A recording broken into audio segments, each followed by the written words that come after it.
New sports tennis Novak Djokovic finds his ruthless best by beating Taylor Fritz and wild U.S. Open crowd.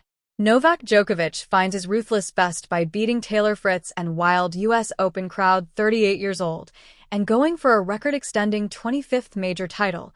Novak Djokovic arrived at the U.S. Open after a 6-week break from tennis and played his first 4 matches as if they were joyless means of business.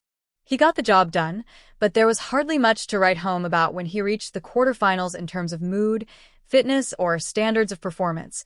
What better moment could he have found to turn that around than to prove a point to a wild New York crowd that consistently got on his back, attempting to both intimidate him and spur on his opponent?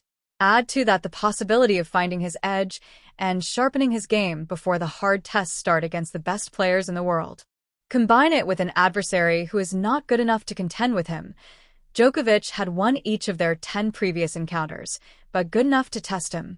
No wonder, then, that after his 6-3, 7-5, 3-6, 6-4 quarterfinal victory over Taylor Fritz late on Tuesday, an utterly impressive performance given that he was ruthless without being dominant, he broke into a little shimmy.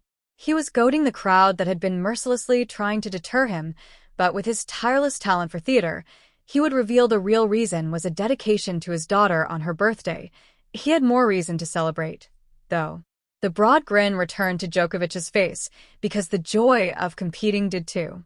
This was a vintage performance, a kind of exhibition of the talent for winning that the Serb has spent the last 20 years refining. He was not at his best consistently, but rolled it out in the important moments to flatten the crowd and a resurgent Fritz that threatened to come back in the second half of the encounter. The numbers after the victory continue to boggle the mind. At 38, and in poor, some may even say declining, touch, he has established himself as the third best player at the majors, reaching the semi-finals at each of them this year. The last time Roger Federer did that was in 2009, at the age of 29. This is his 53rd Grand Slam semi-final appearance in 80 tournament entries. It is his 14th semi-final appearance at the U.S. Open alone. Up next, Djokovic will take on Carlos Alcaraz in the semi-final on Friday and perhaps Jannik Sinner in the final. Both players have wolfed up each of the last 7 majors and had his number on the big stage. Alcaraz beat the Serb in the Wimbledon final in 2022 and 2023. Sinner has defeated him in 3 of his last 4 Grand Slam semifinals, including 2 this year. But on Tuesday, his performance delivered the same message to them as it did to the New York faithful. Bring it on. Making his own luck. The Serb acknowledged that Tuesday's contest was a test. It was an incredibly close match. It was really anybody's match. I thought I was lucky to really save crucial breakpoints in the second set, he said later. For most of the second and third set, he was the better player. In these kinds of matches, few points decide the winner. It was fortunately coming on my side, particularly at the end of the 4th set.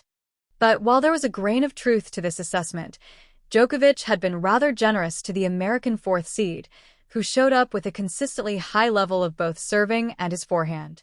Djokovic's turnaround was more skill and less luck. He was up and motivated for this match from the start. He raised his level, serving down bombs when needed and finding his second serve, an apparent weakness for him in the first week. When needed, he moved Fritz side to side and unloaded into the space when the opportunity arose. He tested the American's patience by dragging him into longer rallies, and Fritz duly submitted. He showed the effectiveness of his variegated game and baseline strategies. He saved 11 of the 13 break points that he faced.